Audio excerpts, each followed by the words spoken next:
All right, so we have some people that are live in the chat that had some questions for you. Natalia asks, I have a question for Dr. Chloe. Sometimes we tend to keep thinking about him and the relationship after a breakup, and that can be hard. Distracting yourself by doing other things also doesn't help sometimes because eventually the thoughts come again. Are there better thoughts you can replace the thoughts of him with instead? In other words, how do you stop obsessing about your ex and the relationship?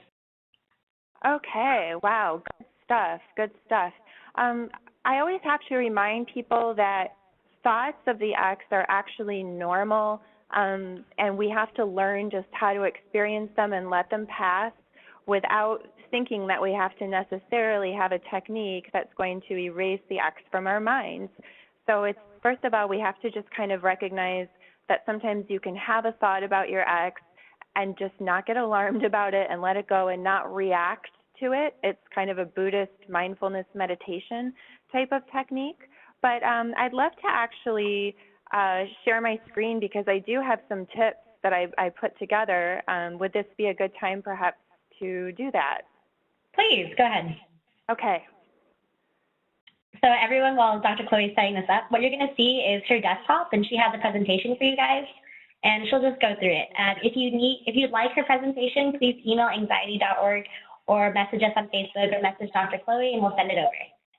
So thank you. I'm just going to skip ahead to the stuff that for what this person asked. You know, how can I stop obsessive thoughts about my ex? Again, we want to insert new thoughts, and I think the person used thought replacement, which is absolutely great. So the kinds of specific thoughts that each person is going to benefit from will differ.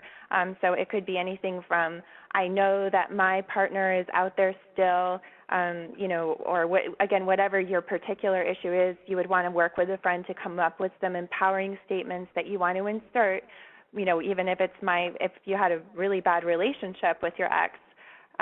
Kind of getting to the next slide here, we sometimes think a lot about how great things were when we have our rose-colored glasses. So some thought replacement might even involve making a little short list of everything that person did and reading it over when you get into that space of wanting to think about your ex. I think a breakup buddy is another one that I really like, a person that will just help you to get out of that headspace. You can have an agreement with a friend, say if you just really went through a breakup and it's brand new, you know, that you'll call each other before you call the ex if you're having a hard time. If you have a wonderful friend that's willing to help you out with that one. I'm just looking here to see, I think the massage is always nice, but I think that those slides are probably the ones I have that are most specific to obsessive thoughts about the ex.